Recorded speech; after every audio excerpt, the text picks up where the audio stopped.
Olá pessoal, bom dia, sejam bem-vindos a mais este encontro da Escola Bíblica Dominical da Primeira Igreja Batista de Araraquara. Nossa turma é a turma dos adolescentes e nós estamos estudando o tema Jesus e os 10 Mandamentos. Hoje nós veremos um pouco sobre o 9º mandamento, nós conversaremos um pouco sobre ele. E o título da lição de hoje é Palavras que Destroem. Antes de começarmos, eu gostaria de fazer uma oração. Onde você estiver, feche seus olhos, vamos orar juntos.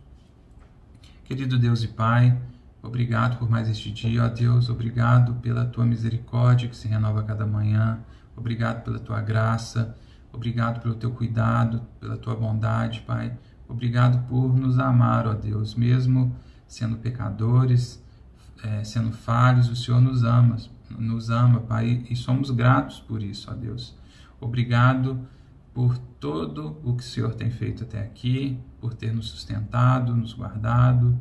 Obrigado, Pai, porque temos a oportunidade de estudarmos um pouco mais da Tua Palavra e aprendermos um pouco mais de Ti, mesmo que à distância, ó Deus.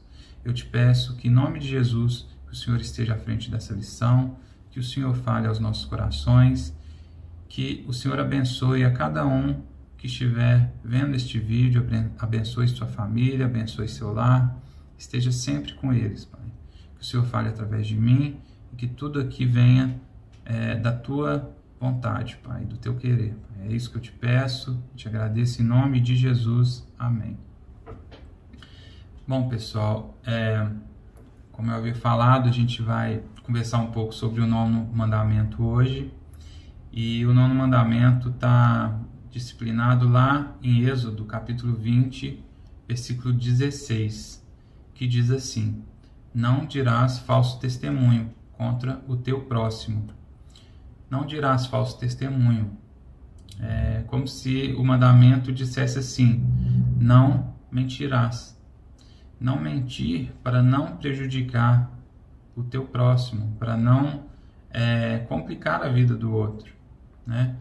Então, este mandamento, pessoal, o 9º mandamento, ele está ele defende, né, uma atitude autêntica, né?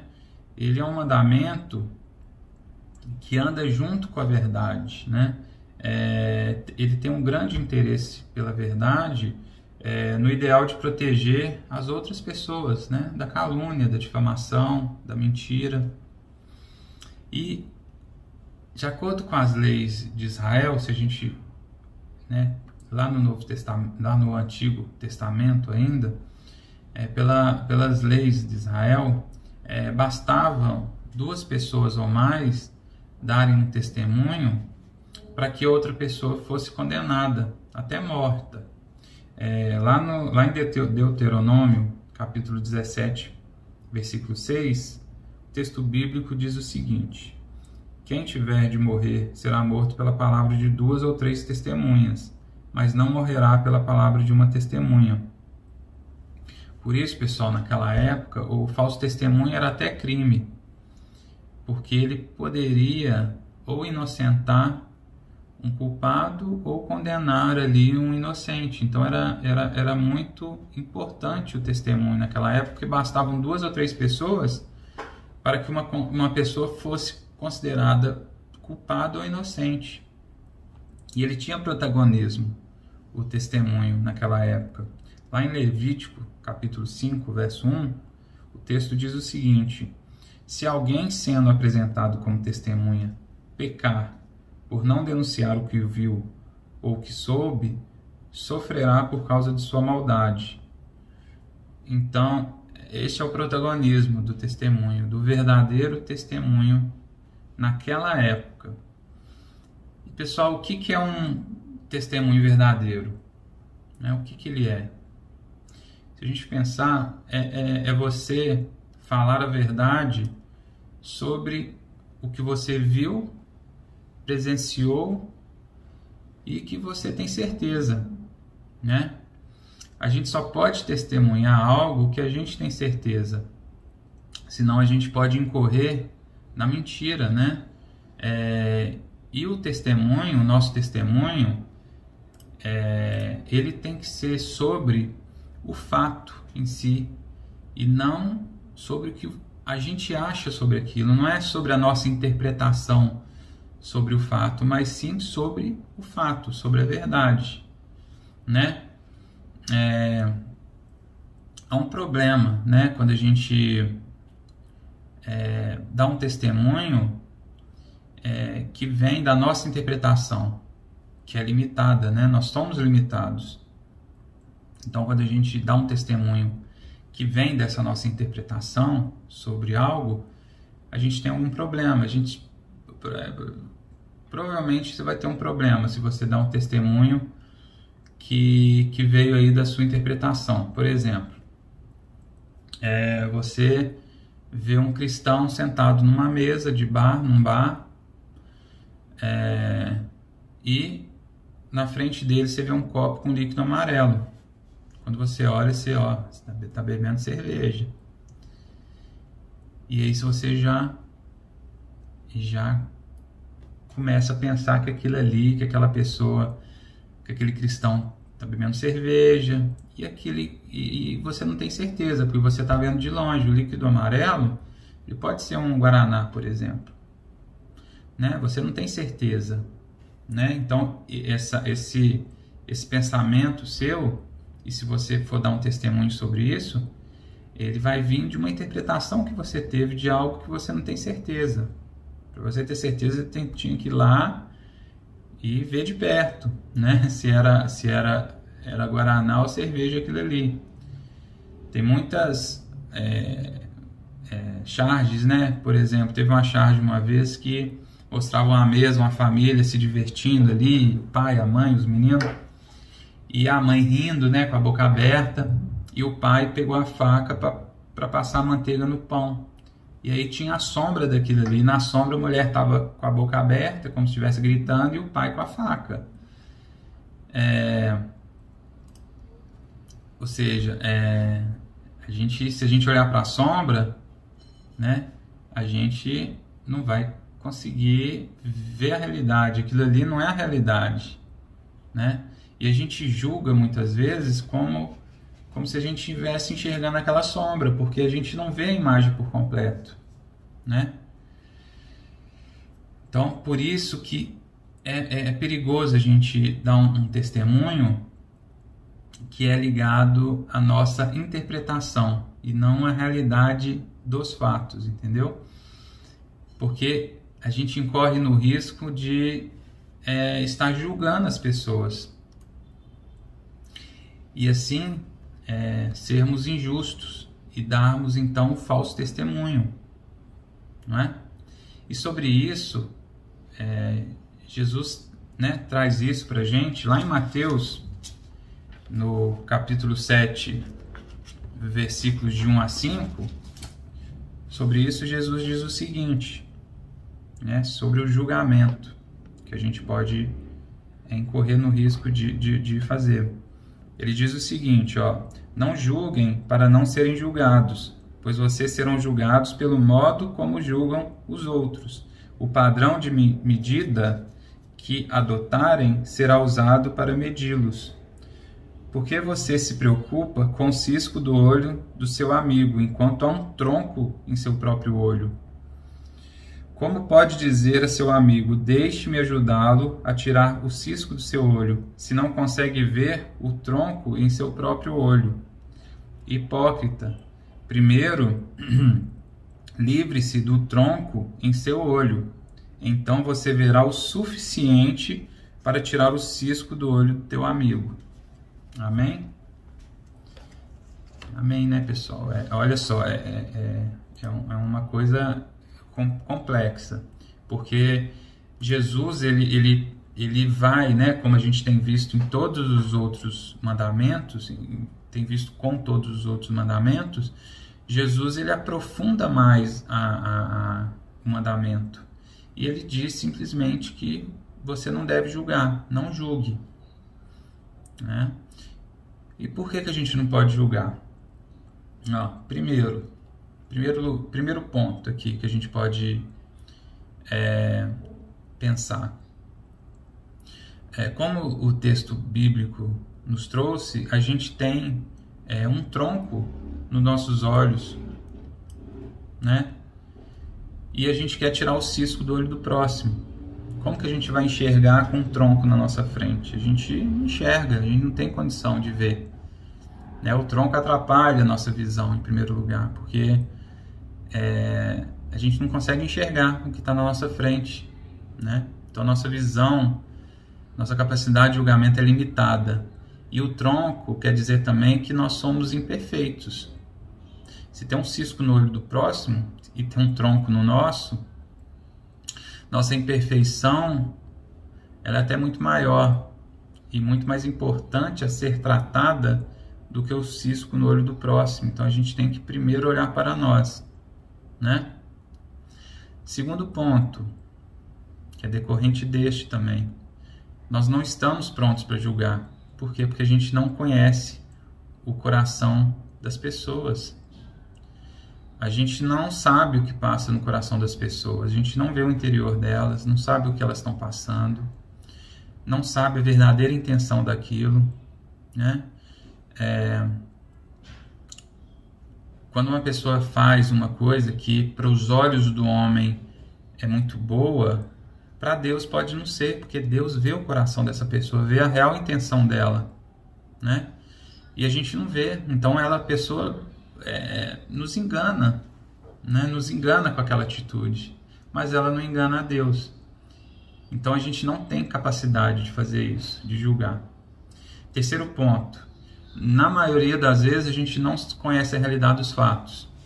Isso acontece muito, é muito perigoso, porque os conflitos acontecem, as coisas acontecem, os problemas, e muitas vezes esses problemas, quando nós não passamos por eles, nós vemos eles de fora, não é? E os fatos, eles chegam muitas vezes deturpados até nós, né? Um dá uma versão, o outro dá a outra versão. Às vezes você só escuta a versão de um e não quer saber o que o outro tem para falar, né? Você não sabe o que aconteceu, qual que é o histórico de todo o relacionamento ali, de tudo que aconteceu para chegar naquela situação. A gente não conhece, a gente não sabe, a gente não tem condição de julgar, né? E como que a gente então quer julgar se um está certo, o outro está errado, com base nisso que a gente tem, que não é nada, né? Para dar um exemplo simples, né? Assim, no judiciário, por exemplo, de forma bem simples, né?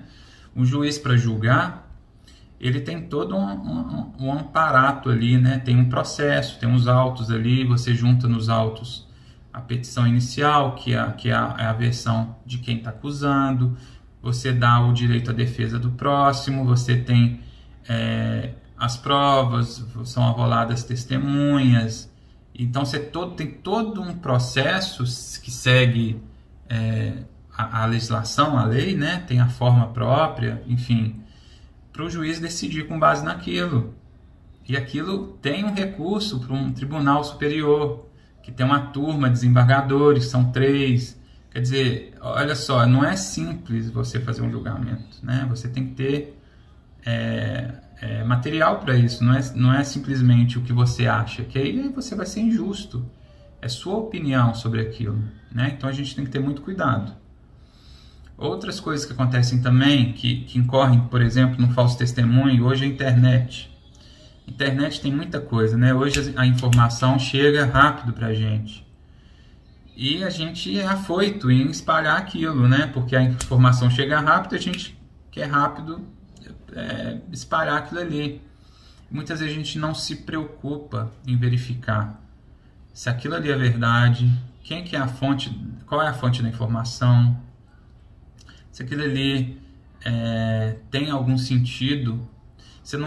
Às vezes a gente não preocupa em esperar e dar o tempo para aquilo ali, para outra parte aparecer e falar, para um outro veículo de informação vir trazer a notícia, um outro veículo que tem uma forma diferente de trazer aquilo ali, ou defende de um lado ou outro, enfim, a gente sabe que as informações hoje em dia vêm muito rápido e isso nos confunde muitas vezes. Então a gente tem que ter um cuidado de compartilhar, de espalhar aquilo ali, porque quando você compartilha, você está assinando embaixo, como se você fosse uma testemunha daquilo ali, você está dando um selo de aprovação, que aquilo ali é verdadeiro, você se torna testemunha.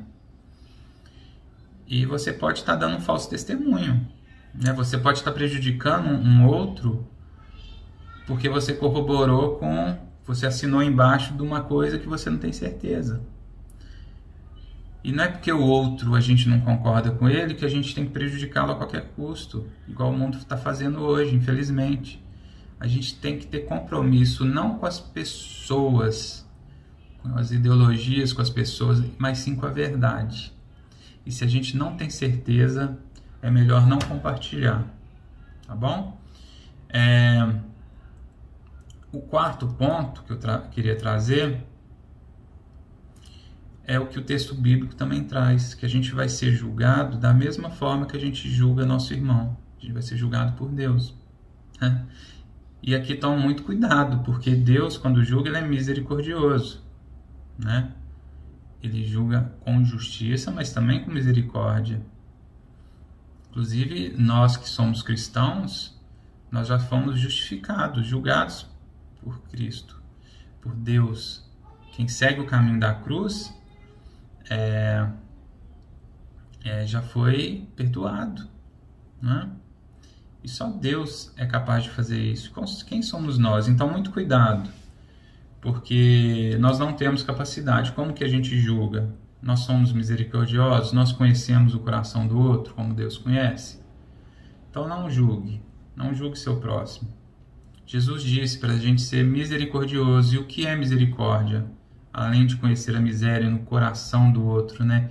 E sentir por isso. É você deixar de dar ao outro o que ele merece. Ou o que você acha que ele merece, né? Então isso é a misericórdia. É você não pagar com a mesma moeda. É você não... Por exemplo, se você acha que o outro merece um castigo, você não dá isso para ele, porque você tem misericórdia dele. Lá em Efésios, capítulo 4, versículo 25, o apóstolo Paulo nos diz o seguinte: por isso, deixando a mentira, fale cada um a verdade com seu próximo, porque somos membros uns dos outros. Somos membros uns dos outros, fazemos parte do mesmo corpo, né? Como que a gente vai mentir um para os outros, não sabe? É incompatível com o cristianismo, com o cristão verdadeiro. E tem gente que fala tanta mentira que até acredita nas mentiras, né? A pessoa vira costume para ela, vira um hábito. E o hábito é muito difícil da gente se livrar.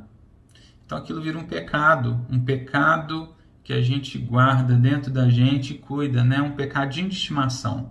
É o verdadeiro pecado de estimação. É aquele que você acha que é bom para você. É seu bichinho de estimação ali, faz até carinho nele, né? Porque acha que tá certo. Só que, pessoal, a mentira tem perna curta, né? E Jesus disse que quem é o pai da mentira é o diabo, né?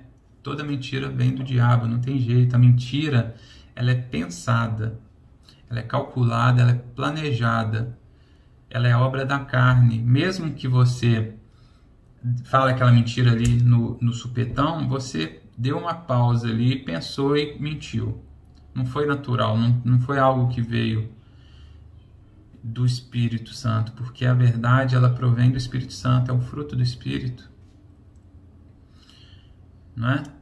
A mentira não. A mentira a gente sabe quem que é o pai dela. Só que, pessoal, muito cuidado, que a gente sempre deve falar a verdade, mas com amor. Tem gente que se diz franco, né? Eu sou franco, é o super sincero, né? Na verdade, essa pessoa, ela é ignorante, ela é mal educada, ela não sabe falar, né? Ela não sabe a hora certa de falar, ela não sabe como falar, ela fala tudo, ela te fala tudo. Claro, se você vê um teu amigo com um alface no dente, claro, você vai falar com ele, mas com jeitinho. Você não vai gritar no restaurante, ô, tira sua alface. Não, você vai falar com jeito. E tem coisas que a gente não precisa falar para o outro, né? Não tem a necessidade. Não é que você não esteja falando a verdade, não esteja comprometido com a verdade, é porque aquilo ali não tem necessidade. Então não fala. Fala só o que tem necessidade de ser falado, mas fale com amor, fale com sabedoria, fale na hora certa, fale com a pessoa certa. Fale a verdade com o objetivo de ajudar a pessoa, né? E fale a verdade como a Bíblia nos diz como a gente deve usar as palavras. As palavras têm que ser temperadas com sal. E por que temperadas com sal? Porque quando a gente vê as receitas, por exemplo, quando tem açúcar, coloca açúcar. O açúcar sempre está na receita, né? Uma colher de chá, uma xícara de açúcar, sempre está à medida, né? Não tem segredo. O sal que é o segredo, né? E muitas vezes a pessoa erra, fala, não, por que essa receita não fala quanto sal que eu tenho que colocar? Porque o sal é a gosto, não é? O sal, ele é na medida certa, você tem que provar a sua palavra, tem que provar o sal, tem que ver se aquela palavra que você está usando, fazendo referência e um paralelo ao sal, se ela vai ser apropriada para aquele momento, entendeu? Daquela forma. Então a palavra tem que ser temperada, não é? E pessoal, mentir para Deus não funciona, né? A gente já sabe. Mentir para Deus é impossível. Inclusive aqui em casa, quando o nosso filho ele vem com um papinho assim e a gente acha ainda que ele está mentindo porque não tem certeza, ou até sabe que está mentindo porque viu de longe, a gente fala com ele, ó, Papai do céu está vendo o que você fez, Deus está vendo. Se você estiver mentindo para o seu papai, para sua mamãe, a gente não sabe se você está mentindo, mas Papai do céu, Deus está vendo, Ele está vendo e se você está mentindo, Ele vai ficar triste, né? Você vai ficar com o coração sujinho, Papai do céu vai ficar triste com você, mas aí você vê que ele para e pensa, sabe? Né? Então, é verdade o que a gente está falando com ele. Não adianta, você pode estar mentindo para o teu próximo, mas Deus está vendo que você está mentindo. Né? E Jesus foi condenado, foi crucificado por causa de quê, pessoal? Por causa da mentira, por causa do falso testemunho. Eles prenderam Jesus, levaram ele e arrumaram ali umas pessoas para darem falso testemunho contra ele. Né? Vocês lembram que a gente falou, naquela época bastavam os testemunhos para você condenar uma pessoa. Então Jesus foi julgado ali de forma incorreta, contrária à lei da época, foi à noite, foi de forma já pensada em condenar. Né? Eles já sabiam que eles seriam condenados, então Jesus foi morto por falso testemunho. Olha que grave que é. E a gente já falou, né, que o falso testemunho está ligado com a mentira. Paulo, né, o apóstolo Paulo, nos diz que quando nós nos vestimos de Cristo, nós temos que nos despir do velho homem. A gente tem que jogar tudo que é velho fora. Tudo que é pecado, tudo que é errado. E a gente quando nós nos vestimos de Cristo, nós nos vestimos da verdade. Né? Por quê? Porque Jesus é o quê? É o caminho, a verdade e a vida, não é? E a gente tem sempre, pessoal, que andar na verdade, na luz. A gente não tem que andar na sombra. A verdade sempre tem que triunfar, independentemente se ela te agrada ou não. Ela deve triunfar, inclusive, com nossos inimigos, não só com nossos amigos. Nosso testemunho, nossa palavra, nossa verdade, nosso compromisso com a verdade, ele tem que acontecer com todos, independentemente de quem sejam, não é? Então, pessoal, tenham sempre compromisso com a verdade. Deem sempre o testemunho verdadeiro. É um mandamento, é a palavra de Deus que nos diz isso. Jesus aprofundou muito mais isso, diz para a gente não julgar. E aqui cabe uma observação importante para eu fazer no final, encerrando aqui para vocês. Julgar o próximo não é a mesma coisa que você considerar uma coisa errada, né? Não é julgar algo, né? A gente está falando de julgar o próximo, a pessoa, né? O errado, ele é errado, sim, sim, não, não. O que a Bíblia nos diz que é errado, que é pecado, não nos cabe julgar se é ou não. A Bíblia já nos diz isso. Isso não é um julgamento. Quando você aponta um erro, você aponta o erro, você está apontando o erro, né? Claro, da forma que a gente falou aqui, com amor, com sabedoria, com objetivo, né?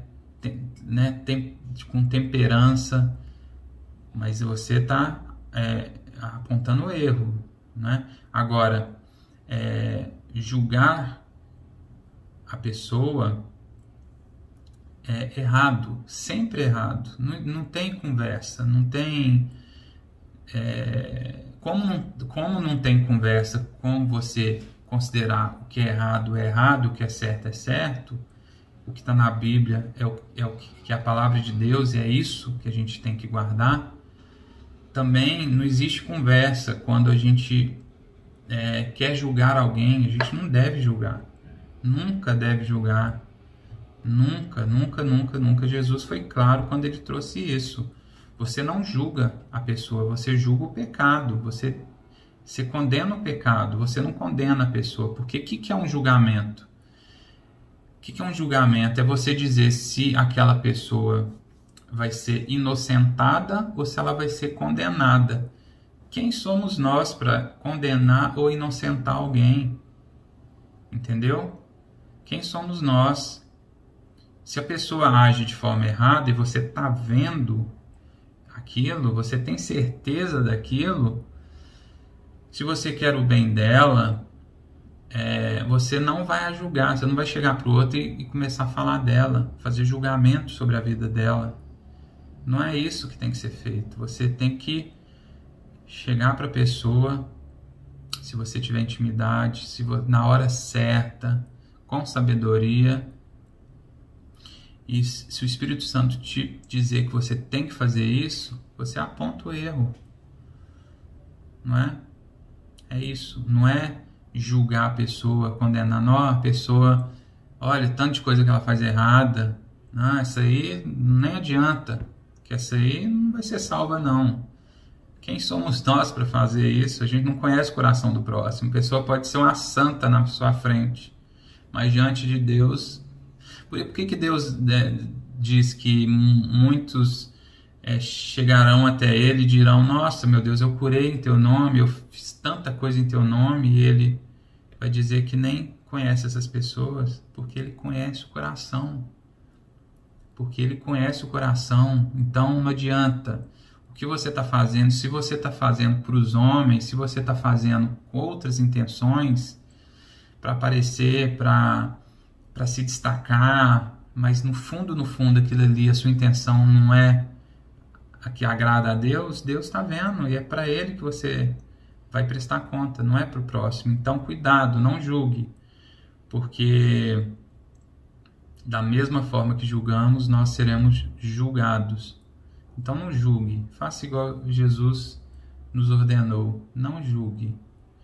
Tenha convicção do que é certo e o que é errado, tenha certeza disso, mas olhe para as pessoas com amor, com misericórdia, né? O que é tudo se a gente não tiver o amor pelo próximo, o amor por Deus, né? Se você ama teu próximo, você não vai julgá-lo, você vai querer o melhor para ele, você vai dar para ele a oportunidade de ser salvo, de levar a palavra para ele com amor, não de julgá-lo.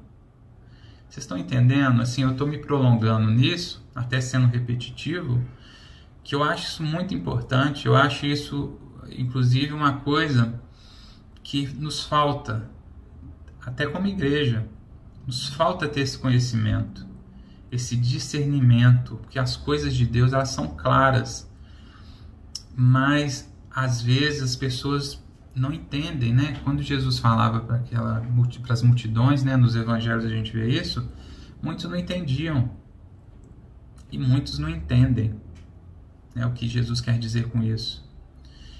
Então, eu espero que vocês tenham entendido essa mensagem, reflitam sobre ela, leiam a palavra, se tiverem dúvida, pesquisem na Bíblia, e eu espero que vocês tenham sido edificados com essa palavra, tá? Que Deus os abençoe, abençoe a família de vocês, espero que sejam todos bem diante de tudo que a gente está passando, né?